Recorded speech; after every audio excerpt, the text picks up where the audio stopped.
Welcome.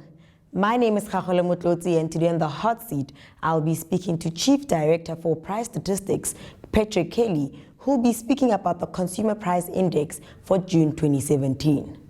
Thank you so much for joining us, Mr. Kelly. Now, Status A released the Consumer Price Index for June 2017. What is the CPI figure?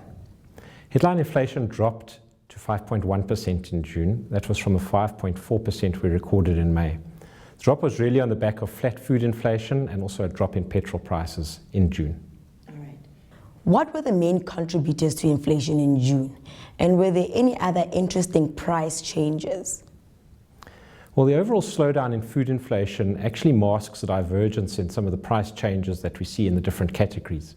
So while bread and cereals, for example, have an annual increase of only 3.1%, and oils and fats are actually negative 1.7% year on year, meat has reached 13% inflation, and sugar, sweets and desserts are peaking at 17.4% on an annual basis.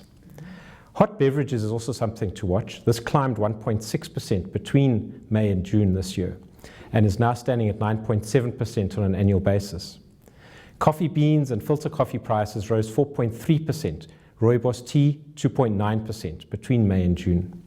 As an example, the average price of a 250-gram bag of ground coffee was 67 Rand 80 cents in June compared to only 60 Rand a year ago.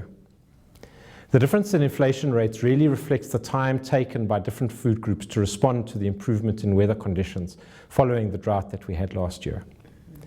The petrol price dropped by 16 cents a litre in June, and the annual increase in the fuel index is actually only at 2% at the moment. Perhaps another factor to talk about is housing. In June, we incorporate changes into the housing component of the CPI.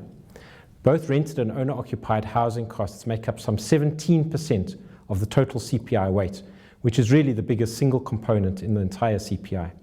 Here we're seeing increases of only at about 5%. And given its large weight, this actually exerts a strong downward influence on the overall consumer inflation. And just before we end off, when can we expect the next CPI release? The next CPI will come out on the 23rd of August. Thank you so much for joining us, Mr. Kelly. Ladies and gentlemen, that was Mr. Patrick Kelly, who's the Chief Director at Statistics South Africa. For more on the CPI report, please visit our website at statusa.gov.za. You can follow us on Facebook and Twitter. Please subscribe to our YouTube channel.